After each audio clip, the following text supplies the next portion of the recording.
Kani ketika Batesi TV, bat pidang pet yaki kubur baman kasni, balawan rasha pi da ka orange nisan, lom so po niya fabricate shillong. Kani ka puar ka benengkong ka bangakwa ban pentip, ba ia ka test ka bangi pa hadu menta kasngi, ki sampel bangi pa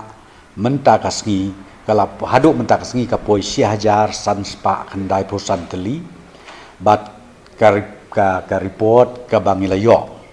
Hadu mentakasni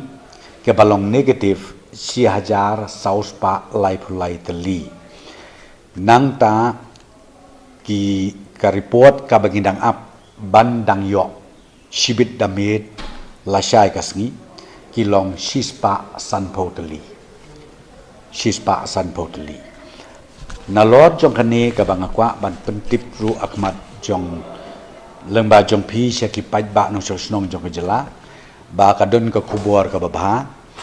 ka ba menin ngala ong epi binglayo ya ka test jong kitu ki prangut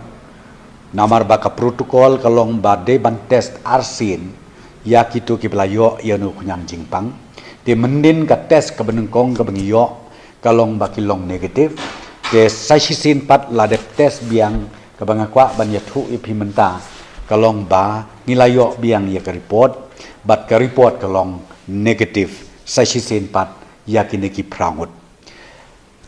Hakwe dei bat kini ki prangut ka bangakwa ban ong ya pi kalong ba menta nakaliang jong ka sarkar nakaliang jong ka health department la declare ba kini kila syat kila klan kila long fully recovered